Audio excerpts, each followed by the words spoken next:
అయితే ఇందులో 4 సందర్భాలను దేవుడు రాసి ఉంచినట్లు మనం చూస్తున్నాం. మొట్టమొదటిది అతి పరిశుద్ధమైన దాని మీద అని జ్ఞాపకం చేస్తున్నాడు. రెండవది ప్రియులారా పరిశుద్ధాత్మలో ప్రార్థన చేయొచ్చు. మూడవది ప్రభువుకు యేసుక్రీస్తు కనికరమును. నాలుగవది ప్రియులారా దేవుని ప్రేమలో నిలుచు ఉండుట అన్నటువంటి విషయాలు జ్ఞాపకం చేస్తున్నాడు. ఏ విశ్వాసి సంబంధమైనటువంటి ఈ ఓడకి ప్రియులారా ఈ 4 సంబంధమైన లంగర్లు ఏర్పాటు చేయబడి ఉంటే ఆ ఓడ ప్రియులారా ఎంత మాత్రం కూడా కదల్చబడదంట. అందుకే ఈ దినమున ఈ 4 లంగర్ల గురించి మనం జ్ఞాపకం చేసుకున్నట్లయితే మొట్టమొదటిగా పరిశుద్ధమైనటువంటి లంగర్ గురించి మనం జ్ఞాపకం చేసుకుందాం ప్రియులారా. ఈ పరిశుద్ధమైనటువంటి ఈ లంగరు దేనికి సాదృశ్యం కనపడుతుందంటే ఒక విశ్వాసము గురించి సూచిస్తూ ఉన్నది.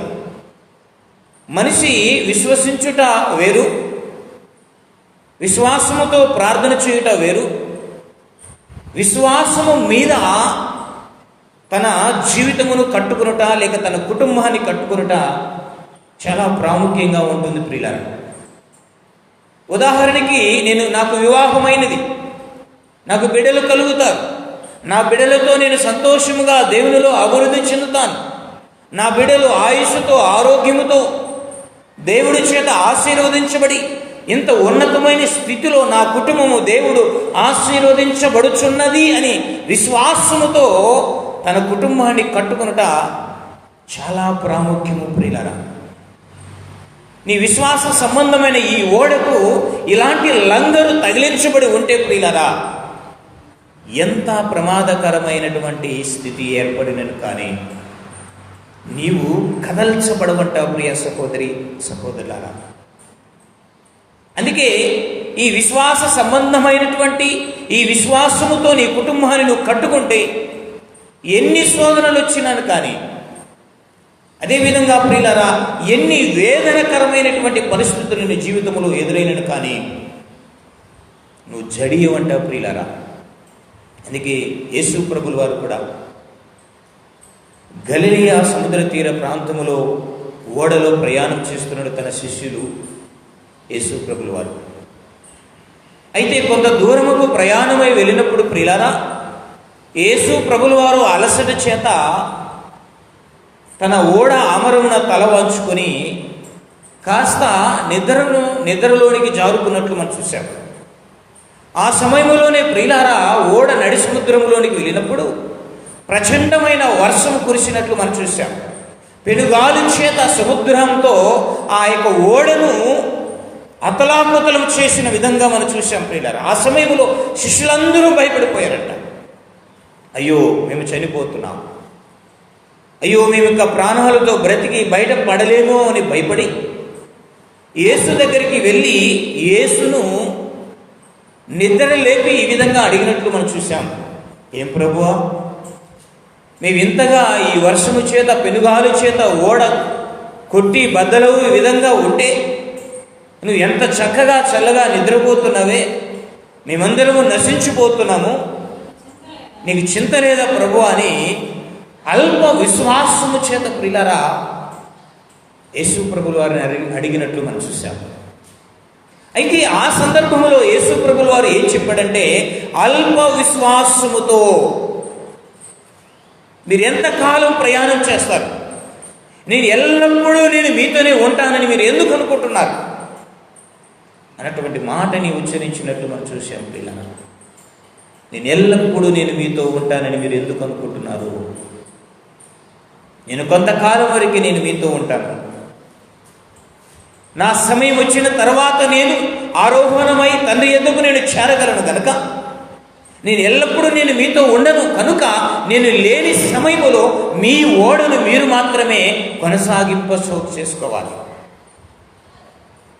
ఆ సందర్భం మాట్లాడుతూ ప్రియులారా అల్ప విశ్వాసులారా అని యేసు ప్రభుల వారు ప్రస్తావించాడు. ప్రియా సహోదరి సహోదరులారా అయితే యేసు ప్రభులు వారు ఉన్నటువంటి ఓడలో కూడా శ్రమలు వచ్చాయి. యేసు ప్రభుల వారు ప్రయాణం చేస్తున్నటువంటి ఓడలో కూడా శ్రమలు వచ్చాయి. గనుక ప్రియ సహోదరి సహోదరులారా, శ్రమలు అన్నది ఒక విశ్వాస జీవితము మటుకు తథ్యం ప్రియులారా. శోధనలు అన్న తర్వాత ఒక విశ్వాసికి ఖచ్చితంగా శోధింపబడతాడు, శ్రమల చేత కొట్టబడతాడంట. కానీ ప్రియ సహోదరి సహోదరులారా, ఈ శ్రమలు వచ్చినప్పుడు, ఈ బాధలు వచ్చినప్పుడు, ఈ నిందలు వచ్చినప్పుడు మటుకు నీ విశ్వాసం ఓడ మటుకు బద్దలు కాకుండా ఉండడానికి ప్రియులారా, ఈ విశ్వాసము అన్నటువంటి పరిశుద్ధము అన్నటువంటి లంగరు నీ ఓడకు తగిలించుకుని ఉండాలి ప్రియ సహోదరి సహోదరులారా. అందుకే చూడండి, తిమోతికి రాసినటువంటి ఈ పత్రికలో ఒక మాటని రాయించబడి ఉన్నది ప్రియులారా. మొదటి తిమోతికి రాసినటువంటి పత్రికలో 1వ అధ్యాయము 19వ వచనాన్ని మనం జ్ఞాపకం చేసుకుందాం. అట్టి మనసాక్షిని కొందరు త్రోసివేసి విశ్వాస విషయమై ఓడబద్దలైపోయిన వారి వలె చెడి ఉన్నారు అని జ్ఞాపకం చేస్తున్నాడు. చూడండి, దేవుడికి స్తోత్రం. ఒక మనిషి కంటే ప్రియులారా, మనస్సాక్షిని కొందరు త్రోసివేసేసుకొని విశ్వాస విషయములో ఓడబద్దలైపోయినటువంటి వారి వలె చెడిపోయినారంట ప్రియ సహోదరి సహోదరులారా. విశ్వాస విషయములో మనుషులు ఏ విధంగా చెడిపోతున్నారంటే ఓడబద్దలయ్యే విధంగా చెడిపోతున్నారంట. ఎందుకు తెలుసా ప్రియులారా, వారి జీవితంలో వారికి ఉన్నటువంటి ఓడకి ఇలాంటి లంగరు తగిలించుకొనలేకపోయారు కనుకనే నడి సముద్రంలోనికి వచ్చేసరికి ఆ పెను తుఫాను చేత ఆ ఓడను కొట్టేసరికి ఆ ఓడ బద్దలైపోయిందంట. ఎందుకు తెలుసు ప్రియులారా, చెడిపోయిన విశ్వాసం. మరి విశ్వాసం ప్రియులారా చెడిపోయినదంట. శిష్యుల వలె మేము నశించిపోతున్నామని అల్ప విశ్వాసముతో ఓడను కొనసాగించే ప్రతి వ్యక్తికి పడే ఈ శ్రమల వల్ల ప్రియులారా కూలిపోతుందంట వారి ఓడ. అది ఎక్కడ కూలిపోతుందో తెలుసా? నడి సముద్రములో. నీ విశ్వాస జీవితం కొంతవరకు నువ్వు నడిపించుకొని రాగలవు. కొంత సమయానికి వచ్చేసరికి ప్రియులారా, ఈ అలల లాంటి శ్రమలు తట్టుకోలేక, ఈ బాధలను ఓర్చుకోలేక, ఇలాంటి శ్రమలను నిందలను భరించలేక నువ్వేం చేస్తావంటే ప్రియులారా, నీ విశ్వాసం కృంగదీసే విధంగా ఈ శ్రమలు నీ మీద పడేసరికి ప్రియులారా, నీ విశ్వాసం అంట ముక్కలైపోతుందంట, బద్దలైపోతుందంట. అట్టి విశ్వాసము లేక నువ్వు నలిగిపోయి నశించిపోతావంట ప్రియ సహోదరి సహోదరులారా. అందుకే దేవుడు జ్ఞాపకం చేస్తున్నాడు, నీ విశ్వాస సంబంధమైన ఓడ బద్దలు కాకుండా ఉండడానికి నువ్వు పరిశుద్ధమైనటువంటి వాటిని నువ్వు ధరించుకోవాలంట. రెండవది మనం జ్ఞాపకం చేసుకున్నట్లయితే ప్రియ సహోదరి సహోదరులారా, ఇక యూదా రాసినటువంటి పత్రికలోనే జ్ఞాపకం చేస్తున్నాడు, పరిశుద్ధాత్మతో ప్రార్థన చేయడానికి జ్ఞాపకం చేస్తున్నాడు. అనేకుల యొక్క వ్యక్తి జీవితంలో ప్రియులారా అనేకులు ప్రార్థన చేస్తూ ఉంటారు. వారి ప్రార్థనలు ఎలాంటి ప్రార్థనలుగా కనపడుతుంటాయంటే కొన్ని అప్పగించే ప్రార్థనలు చేస్తూ ఉంటారు ప్రియులారా. కొందరు ఆర్డర్ వేసే విధంగా ప్రార్థన చేస్తూ ఉంటారు. ఓ ప్రభువా, నేను నిద్రపోతున్నాను, నా మంచం చుట్టూ కంచివై, నా మంచం చుట్టూ దేవదూతలను కాపులాగా దయచేయి, అయ్యా నాకు ఏ అపాయం లేకుండా నువ్వు కాపలా దయచేయని ఒక ఆర్డర్ వేసే విధంగా ప్రార్థన చేసే వారిని మనం చూస్తుంటాం. కానీ ప్రియ సహోదరి సహోదరులారా, హృదయపూర్వకముగా హృదయముతో ప్రార్థన చేసే జీవితము ఎప్పుడు కలిగి ఉంటారని దేవుడు చెప్తున్నాడంటే, పరిశుద్ధాత్మతో ప్రార్థన చేసే వారే హృదయానుసారంగా ప్రార్థన చేస్తారంట, హృదయాలతో ప్రార్థన చేస్తారంట. ఇలాంటి లంగరు, రెండవ లంగరు నీ ఓడకు తగిలించబడి ఉండాలి ప్రియ సహోదరి సహోదరులారా. అందుకే అపోస్తలుడైనటువంటి పౌలు భక్తుడు పరిశుద్ధాత్మతో నింపబడి ప్రార్థన చేశాడు. అదేవిధంగా ప్రియులారా, యోహాను భక్తుడు పద్మాసు దీపమందు పరవశుడై పరిశుద్ధాత్మతో నింపుకున్నవాడై ప్రార్థన చేసి అనేకమైనటువంటి పరలోక సంబంధమైన మర్మాలు రాసినట్టు మనం చూసాం ప్రియ సహోదరి సహోదరులారా. అందుకే ఈ రోమా పత్రికలో ఒక మాటను సాదృశ్యంగా మనకు కనపడుతున్నది చూడండి. 8వ అధ్యాయము 26వ వచనంలో జ్ఞాపకం చేస్తున్నాడు. అటువలే ఆత్మయు మన బలహీనతను చూసి సహాయం చేయుచున్నాడు. ఏలయనగా మనము యుక్తముగా ఎలాగూ ప్రార్థన చేయవలనో మనకు తెలియదు, కానీ ఉచ్చరింప శక్యము కాని మూలుగలతో ఆ ఆత్మ తానే మన పక్షముగా విజ్ఞాపన చేయుచున్నాడు. దేవుడికి స్తోత్రం. ప్రియ సహోదరి సహోదరులారా, జ్ఞాపకం చేసుకున్నట్టుగా చూడండి. మనకైతే నిజంగా ఎలాగో ప్రార్థన చేయాలో కొన్ని విషయాలలో ప్రియులారా మన విశ్వాసం కోల్పోయి, మన పరిశుద్ధాత్మతో ప్రార్థన చేయాలన్న జ్ఞానం కోల్పోయి ఏ విధంగా ప్రార్థన చేయాలో తెలియని స్థితిలో ఉంటామంట ప్రియులారా చాలా సమయాలలో. ఎందుకంటే ప్రమాదం వచ్చినప్పుడు అయ్యో దేవుని సహాయం అడగాలని మర్చిపోతామంట. శ్రమలు వచ్చినప్పుడు అయ్యో ఈ శ్రమలలో దేవుని నేను వేడుకోవాలన్న జ్ఞానము లేకపోతుందంట ప్రియులారా. ఏదైనా ప్రమాదం వచ్చినా, బాధ వచ్చినా, కోపం వచ్చినా, అవమానం వచ్చినా, ఇలాంటి సమయాలలో మనం ఏ విధంగా ప్రార్థన చేసుకోవాలో మనకు తెలియకుండా పోతుందంట ప్రియులారా. అట్టి సమయములలో దేవుడు ఏ సహాయం మనకు దయచేస్తున్నాడంటే ఉచ్చరింప శక్యము కాని మూలుగలతో ఆ ఆత్మ తానే మన పక్షముగా విజ్ఞాపన చేస్తున్నాడంట. ప్రియ సహోదరి సహోదరులారా, ఎంత గొప్ప భాగ్యము దేవుడు మనకు దయచేస్తున్నాడు. ఇలాంటి లంగరు ప్రియులారా నీ విశ్వాస సంబంధమైన ఓడకి తగిలించుకొని ఉంటే ఏ శ్రమ వచ్చినను కానీ నువ్వు భయపడవు. ఈ పరిశుద్ధాత్మతో నిండుకొనినటువంటి ఈ ప్రార్థన అన్నటువంటి నీ ఓడకి ఇలాంటి లంగరు తగిలించుకొని ఉన్నావంటే ఎట్టి శ్రమ వచ్చినను కానీ ఈ పరిశుద్ధాత్మ ప్రార్థన అన్నటువంటి లంగరు గట్టిగా ఓడను కదిలించకుండా పట్టుకుంటుందంట ప్రియులారా. మూడవది మనకు జ్ఞాపకం చేసుకున్నట్లయితే, మనకు జ్ఞాపకం చేస్తున్నాడు ప్రియులారా, ప్రభువగు యేసుక్రీస్తు కనికరము అని జ్ఞాపకం చేస్తున్నాడు. యేసుక్రీస్తు యొక్క కనికరము, దీనినే కనిపెట్టు అన్నటువంటి లంగరు ప్రియులారా. ఈ మూడవ లంగరు నీ విశ్వాస సంబంధమైన ఓడకు తగిలించుకుని నువ్వు ఉన్నావంటే ఎంతో ధన్యుడు అంట ప్రియ సహోదరి సహోదరులారా. ఎందుకంటే ఈ నడి సముద్రములో ఆధారం ప్రియులారా ఈ లంగరే నీకు ఆధారం.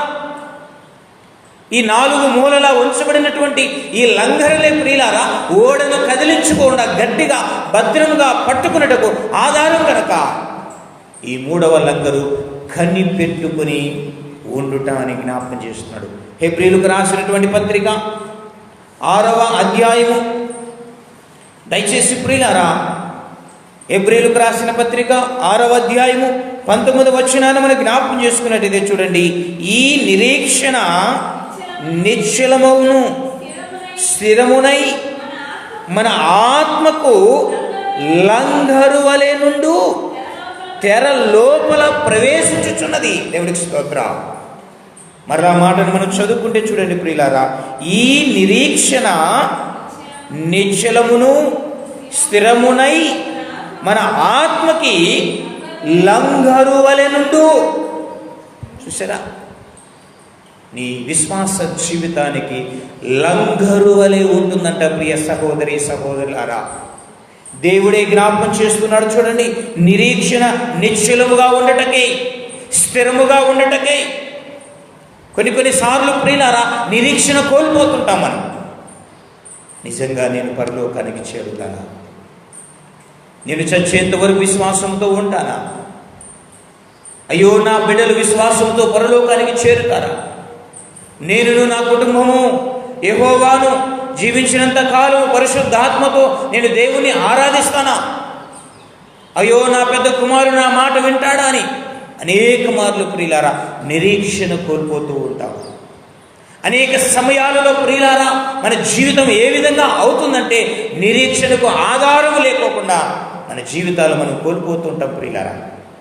అయితే దేవుడు జ్ఞాపకం చేస్తున్నాడు, నిరీక్షణ నిశ్చలమును స్థిరమునై మన ఆత్మకు లంగరువలే నుండు తెర లోపలికి ప్రవేశించుచున్నట్లుగా ఉన్నది. ఈ లంగరు ప్రియులారా నీ జీవితానికి ఖచ్చితంగా ధరించుకొని ఉంటే నువ్వు నిరీక్షణ కలిగి ఉంటావంట, నువ్వు కనిపెట్టుకొని నువ్వు ఉంటావంట, నిశ్చయతతో నువ్వు జీవిస్తావంట ప్రియ సహోదరి సహోదరులారా. అందుకే రోమపత్రికలో రాయబడి ఉన్నది ప్రియులారా, అబ్రహాము షారాయి వీరిరువురికి ప్రియులారా వీరు వృద్ధాప్యములోనికి ప్రవేశించారు. వారి యొక్క శరీరం మృత తుల్యము అయిపోయే విధంగా మార్చబడింది. అట్టి సమయంలో దేవుడు వారికిద్దరికి వాగ్దానం ఇచ్చినట్టు మనం చూస్తున్నాం. అది ఎలాంటి వాగ్దానం తెలుసా? నీకు నేను కుమారుని అనుగ్రహిస్తున్నాను. ఎంత గొప్ప వాగ్దానం చూశారు ప్రియులారా. ఎలాంటి సమయంలో తెలుసా? శరీరము ఉడికిపోయిన సమయములో, మృత తుల్యము అయిపోయే సమయములో, గర్భస్రావం ఈ రక్తస్రావము ఆగిపోయిన సమయములో షారాయితో దేవుడు, అబ్రహాముతో దేవుడు మాట్లాడుతున్నాడు. కానీ ప్రియ సహోదరి సహోదరులారా వారు నిరీక్షణతో కనిపెట్టుకున్నారు. నిజంగా బహుశా ప్రియులారా అబ్రహాము రోజు ప్రార్థన చేసుకుంటూ షారాయిని ఒకవేళ అడిగి ఉన్నాడేమో, మన భాషలో ఈ మాసమైనా నువ్వు నీళ్లు పోసుకున్నావా అని, ఈ మాసమైనా నువ్వు గర్భాన్ని ధరించావా అని రోజు ప్రార్థన చేసుకుంటూ రోజు షారాయిని ఒకవేళ అడిగి ఉన్నాడేమో ప్రియులారా. ఈ విధంగా 25 సంవత్సరాలు నిరీక్షణతో ఎదురు చూశాడంట. ఈ అబ్రహాము యొక్క విశ్వాసం అన్న ఓడ ఎందుకు బద్దలు కాలేదో తెలుసా ప్రియులారా? నిరీక్షణ కనిపెట్టు అన్నటువంటి లంగరు ఈ అబ్రహాము ఓడకు ధరించుకొని ఉన్నాడు. అందుకే ఓడ బద్దలు కాలేదంట అబ్రహాముకి. ఎంతోమంది అవమానించారు, ఎంతోమంది నిందించారు, ఎంతోమంది అవహేళన చేశారు, ఎంతోమంది ఎన్నో భయంకరమైన మాటలు అబ్రహామును దూషించారు. నిరీక్షణకు ఆధారము లేని సమయంలో నిరీక్షణ కలిగి జీవించాడని నమ్మాడన్న. ఎంత గొప్ప విశ్వాసం! ఇలా కారణం ఏంటో తెలుసా పిల్లరా? అబ్రహాము జీవితానికి ఒక బలమైన లంగరు ఆయన ఓడకు ధరించబడి ఉన్నది. గనుక ప్రియ సహోదరి సహోదరులారా 4వ మాటను కూడా మనకి జ్ఞాపకం చేసుకుంటే చూడండి, దేవుని ప్రేమలో నిలుచున్నట్లు అని జ్ఞాపకం చేస్తున్నాడు. 4వ లంగరు ప్రియులారా దేవుని ప్రేమలో నిలుచుట. సర్వసాధారణంగా ప్రియులారా సూర్యరశ్మి మానవుల జీవితాలకి ఎంతో ఆరోగ్యాన్ని ఇస్తుంది. ఉదయకాలంలో సూర్యరశ్మికి మనం కూర్చుంటే మనకి కొన్ని విటమిన్స్ దొరుకుతాయి ప్రియులారా. ఆ విటమిన్ పేరేంటో తెలుసా? D vitamin. ఉదయకాలం సూర్యరశ్మిలో ఒక మనుషుడు కూర్చుంటే డి విటమిన్ సంపూర్ణంగా దొరుకుతుందంట. ఆ సంపూర్ణంగా దొరకటం వల్ల ఒక మానవునికి ఆరోగ్యము దయచేస్తాడంట. ఆయన జీవితంలో ఉల్లాసము నింపుతుందంట. కేవలము ఒక సూర్యరశ్మి ఒక మానవునికి ఇంత ఉల్లాసాన్ని నింపుతుంటే ఆ యొక్క దేవుని యొక్క ప్రేమ మనుషునికి ఆవరించి ఉంటే, దేవుని ప్రేమే మనిషిని చుట్టూ ఆవరించి ఉంటే ప్రియులారా ఆయన జీవితం ఏ విధంగా ఉంటుందంటే ఉల్లాసంగా ఉంటుందంట, ఉల్లాసంతో నింపబడి ఉంటుందంట. అందుకే 4వ లంగరుని గురించి దేవుడు జ్ఞాపకం చేస్తున్నాడు. దేవుని ప్రేమలో మనము నిలిచి ఉండాలి ప్రియ సహోదరి సహోదరులారా. ఇట్టి 4 లంగర్లు ప్రియులారా నీ జీవితంలో మొదటి లంగరుని గురించి జ్ఞాపకం చేస్తున్నాడు. పరిశుద్ధమైన అనగా విశ్వాసముతో కట్టుకోవాలి. 2వది ప్రియులారా పరిశుద్ధాత్మలో ప్రార్థన చేయాలి. 3వది యేసు క్రీస్తు కనికరమును పొంది ఉండాలి. 4వది దేవుని ప్రేమలో నిలుచుండుట. నీ విశ్వాస సంబంధమైనటువంటి ఈ ఓడకి ప్రియులారా ఇట్టి లంగర్లను ధరించుకుని ఒకవేళ ఉంటే ఎంత పెను తుఫాను చేత నీ ఓడను బద్దలు చేసే విధముగా తుఫాను వచ్చినను, పెను గాలి వీచినను కానీ ప్రియులారా, ఈ 4 లంగర్లు నీ ఓడను కదలకుండా భద్రపరుస్తాయంట ప్రియ సహోదరి సహోదరులారా. అందుకే అపోస్తుల కార్యగ్రంథములో 27వ అధ్యాయములో 29వ వచనాన్ని చివరిగా మనం చదువుకుంటే ప్రియులారా, అప్పుడు రాతి తిప్పలు గల చోట్ల పడుదుమేమో అని భయపడి వారు ఓడ అమరములో నుండి 4 లంగర్లు వేసి ఎప్పుడు తెల్లవారునా అని కాచుకొని ఉండిరి. ప్రియా సహోదరి సహోదరులారా, ఇటు 4 లంగర్లను నీ ఓడకు సిద్ధపాటు చేసుకొని, నీ ఓడను ప్రియులారా ఆ లంగర్లతో సిద్ధపాటు చేసుకొని ఆ సముద్రములో నీవు కూడా ఎట్టి నిరీక్షణతో ఎదురు చూడాలని జ్ఞాపకం చేస్తున్నాడంటే, ఎప్పుడు తెల్లవారునా అని కాచుకుని ఎదురు చూడాలంట. ఎందుకు తెలుసు ప్రియులారా, ఈ లోకమే చీకటి, ఈ లోకమే పాపము, ఈ లోకమే పాపము అన్నటువంటి చీకటి చేత నింపబడి ఉండదు కనుక అనేకమైన శ్రమలు, అనేకమైన తుఫాను చేత నీ ఓడను కొట్టుచూ ఉన్నది. అందుకే నువ్వు భయపడ్డావు, అందుకే నువ్వు భయపడుతున్నావు కనుక ఈ లంగర్ల చేత నీ ఓడను ఒక చోట ఆపుకొని నువ్వు నిరీక్షణతో చూస్తున్నావు, ఎప్పుడు తెల్లవారునా అని. అది ఎప్పుడు తెల్లవారుతుందో తెలుసా ప్రియులారా, ఎప్పుడైతే యేసు ప్రభుల వారు 2వ రాకడ జరుగుతుందో అప్పుడే నీ జీవితానికి ప్రియులారా తెల్లవారు అన్నటువంటి కార్యము జరుగుతుంది. అంతవరకు నీ ఓడను ఎలాగో సిద్ధపాటు చేసుకుని ఉండాలో తెలుసా, దేవుడు ఇచ్చినటువంటి ఈ 4 లంగర్లను ధరించుకొని విశ్వాసముతో ప్రార్థన చేస్తూ, ప్రభువా ఈ లంగర్లను స్థిరపరచు, ఓ ప్రభువా తెల్లవారేంత వరకు ప్రభువా నేను నిరీక్షణతో జీవించాలి ప్రభువా, అంతవరకు ప్రభువా నా విశ్వాసాన్ని నేను కోల్పోకూడదు ప్రభువా, అంతవరకు ప్రభువా పరిశుద్ధాత్మతో నింపబడి నేను ప్రార్థన చేయాలి ప్రభువా, అంతవరకు ప్రభువా యేసు ప్రభుల వారి యొక్క కనికరమును కోరి నేను కనిపెట్టుకొని ఉండాలి ప్రభువా, అంతవరకు ప్రభువా దేవుని యొక్క ప్రేమలో నేను నిలిచి ఉండాలి ప్రభువా. ఇట్టి లంగర్లను ప్రభువా గట్టిగా సిద్ధపరచు తండ్రి అని నువ్వు ఎప్పుడైతే ప్రియులరా విశ్వాసముతో ఇట్టి లంగర్లను సిద్ధపట్టుకొని ఈ సముద్రములోని ఓడను భద్రము చేసుకుని వేసి చూస్తే ప్రియ సహోదరి సహోదరులారా, నీ విశ్వాస ఓడ బద్దలు కాకుండా దేవుడు కాపాడుతాడు. ఈ లంగరులలో ఏ లంగరు పాడైపోయినను, ఈ నీ ఓడకు ప్రియులారా ఏ లంగరైనా సరిగా ధరించుకోకుండా ఉంటే నువ్వు ఖచ్చితంగా ప్రియులారా నీ ఓడ బద్దలు కావడానికి అవకాశాలు చాలా ఉన్నాయి. నువ్వు ఒకటి మర్చిపోకూడదు ప్రియులారా, సముద్రములో ప్రయాణం చేస్తున్నావు, నువ్వు మర్చిపోకూడదు ఓడ ప్రయాణం చేస్తున్నానని నువ్వు మర్చిపోకూడదు.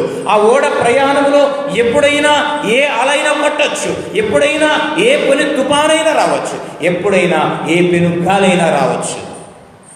నువ్వు సిద్ధపాటు కలిగి లేకపోతే నువ్వేమైపోతావో తెలుసా, విశ్వాసం ఓడ బద్దలైపోయి ఆ సముద్రములో మునిగిపోయి, పాపములో మునిగిపోయి, శాపముల చేత అతిక్రమముల చేత అనేకమైన బాధల చేత నువ్వు మునిగిపోయి నువ్వు పాతాళానికి జారిపోతావు. కనుక ప్రియ సహోదరి సహోదరులారా, ఈ మాటలను జ్ఞాపకం చేసుకొని ఒకసారి నీ విశ్వాస ఓడను పరీక్షించుకో. నీ లంగర్లు సిద్ధంగా ఉన్నాయా? ఒకవేళ లేకపోతే నువ్వు సిద్ధపరచుకో. దేవుని అడుగు, ప్రభువా ఇలాంటి లంగర్లు నాకు దయచేయి, ఇలాంటివి నాకు దయచేయి ప్రభు అని దేవుని వేడుకుంటే అట్టి కృప దేవుడి నీకు దయచేయునుగాక. ప్రార్థన చేసుకుందాం. అందరూ తలలు వంచినట్లయితే అందరూ పాస్టర్ గారు ప్రార్థన చేస్తారు. చివరి ప్రార్థనతో ఆరాధన ముగించుకుందాం, ప్రార్థన చేసుకుందాం.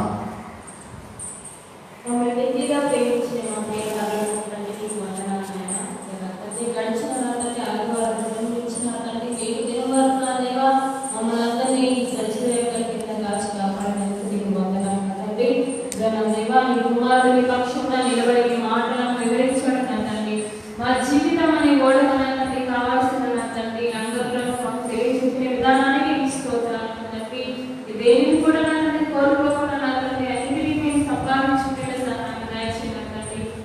వాస్తవంలో నా తండ్రి రొట్టిపోకుండా నా దేవ ధైర్యం కలిగి నా తండ్రి మేము ఉండుటకు సహాయం దయచేయండి. సముద్రం అనే నా తండ్రి ఈ లోకంలో మా ప్రయాణం సాగిస్తుండగా నా తండ్రి మేము దేని నుంచి కూడా భయపడకుండా ధైర్యంగా ఉండటకు ఈ మాటను మాకు తెలియచెప్పాము కాబట్టి వందనాలు నా తండ్రి. అదేవిధంగా మేము అందరం నా తండ్రి ఉండుటకు సహాయం దయచేయండి నా తండ్రి. తన దేవ గ్రామంలో ప్రతి ఒక్కరికి జ్ఞాపకం చేసుకున్నాను తండ్రి. వారికి కూడా మంచి ఆరోగ్యం దయచేయండి నా దేవ. అదేవిధంగా నా తండ్రి ఎవరస్తులను జ్ఞాపకం చేసుకున్నాను తండ్రి. ఎవరంతా నా దేవ వృధా చేసుకోకుండా నా తండ్రి సమయాన్ని సద్వినియోగం చేసుకుని పరిచర్యలో వాడబడటకు సహాయం దయచేయండి నా తండ్రి. ఆ రీతిగా నా దేవ వారి ఉద్యోగాలను నా తండ్రి కల్పించండి నా దేవ. ప్రేరేపణ కలిగించండి నా తండ్రి. సహాయం దయచేయండి నా దేవ. అదేవిధంగా నా తండ్రి వివాహాల కోసం ఎదురు చూస్తున్న నీ బిడ్డలను జ్ఞాపకం చేసుకున్నా తండ్రి. వారు కూడా నా తండ్రి సాటి సహకారం ఏర్పాటు చేయండి నా తండ్రి. వారు నీ పనిలో చెత్త పని వారిలో పని చేయడం సహాయం దయచేయండి నా దేవ. అదే రీతిగా నా తండ్రి వివాహాల ఈ గర్భాల కోసం ఎదురు చూస్తున్న వారిని జ్ఞాపకం చేసుకున్న తండ్రి. వారు కూడా నా తండ్రి నీ ప్రేమను చూపించిన దేవ నీ బహుమానం వారు దయచేయండి నా తండ్రి. అదే రీతిగా నా తండ్రి గర్భంలో ఉన్న బిడ్డలను జ్ఞాపకం చేసుకున్న తండ్రి. వారికి కూడా మంచి ఆరోగ్యం దయచేయండి నా తండ్రి. వారు మంచి ఆలోచనతో ఉండే సహాయం దయచేయండి నా తండ్రి. గర్భంలో ఉన్న బిడ్డ కూడా నా తండ్రి మంచి ఆరోగ్యం కలిగిపడు నా దేవ. అదే రీతిగా నా తండ్రి ప్రసవించిన బిడ్డలను జ్ఞాపకం చేసుకున్న తండ్రి. చంటి బిడ్డలకు నా దేవ మంచి ఆరోగ్యం దయచేయండి నా తండ్రి. అలాగే నా తండ్రి జన్మించిన కళలు కూడా మంచి ఆరోగ్యం దయచేయండి నా దేవ. ఆ రీతిగా నా తండ్రి గ్రామం చుట్టూ కంచి వేసి కాపాడు నా తండ్రి. అలాగే చుట్టుపక్కల ప్రతి గ్రామాన్ని జ్ఞాపకం చేస్తున్నా తండ్రి. గ్రామంలో బిడ్డలందరినీ నా తండ్రి సంరక్షించిన నా దేవ.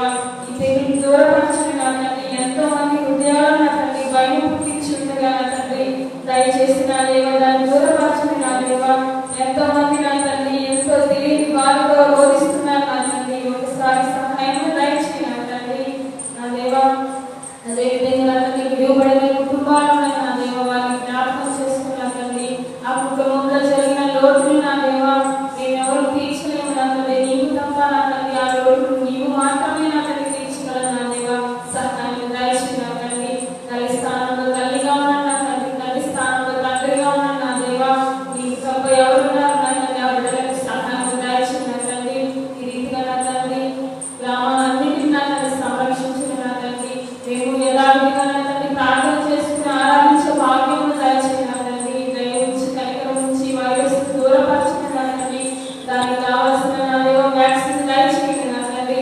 అందరికీ కూడా మంచి ఆరోగ్యం కలిగి నా తండ్రి. నేను మహిమపరిచే విధంగా ఉండేటట్టు కొడుకు చూపించిన నా తండ్రి. ఇక ముందు కూడా నా తండ్రి నీకు మహిమపరచాలని ఆశ కలిగిన వారందరినీ జ్ఞాపకం చేసుకోమని ఆ ప్రార్థన ఎంతటిగా నీవే తోడుగా సహాయం దయచేయమని ప్రభువైన యేసుక్రీస్తు నామమున అడిగి వేడుకొనుచున్నాము తండ్రి. ఆమేన్. పరలోకమందున్న మా తండ్రి, నీ నామము పరిశుద్ధపరచబడును గాక. నీ రాజ్యము మాకు వచ్చును గాక. నీ చిత్తము పరలోకమందు ఎలాగునో అలాగే భూమి మీద నెరవేర్చబడును గాక. నేడు మాకు కావలసినటువంటి అనుదిన ఆహారం మాకు దయచేయండి. మా రుణస్సును మేము క్షమించిన ప్రకారం అపరాధం క్షమించు. మమ్మల్ని శోధన లేనిదే కాకుడి నుంచి మమ్మల్ని తప్పించుము. ఎందుకంటే రాజ్యము, బలము, మహిమ, శక్తి నిరంతరము నీవై ఉన్నావు తండ్రి. ఆమేన్. మనకన్నా తండ్రైనటువంటి దేవుడు ప్రేమ, యేసుక్రీస్తు వారి యొక్క కృప, పరిశుద్ధాత్మ యొక్క అనన్య సహవాసమును ఈ దిన ఆరాధనలో పాల్గొనేటువంటి ప్రతి ఒక్కరికి, మరి ముఖ్యంగా అనారోగ్యంతో బాధపడుచున్నటువంటి వారికి, వృద్ధులకును, యవన బిడ్డలకును, గర్భిణీ స్త్రీలకును, సంఘ పెద్దలకును, వారి కుటుంబాలకును, మా గ్రామానికి, చుట్టుప్రక్కల ఉన్నటువంటి ప్రతి గ్రామానికి, మరి ముఖ్యంగా కరోనా వైరస్తో బాధపడుతున్నటువంటి ప్రతి ఒక్కరికి సదా నిరంతరము తోడై ముందుగాక. ఆమేన్, ఆమేన్, ఆమేన్. అందరికీ వందనాలు. God bless you. దేవుడు మిమ్ములను మీ కుటుంబాలను దీవించును గాక. ఆమేన్.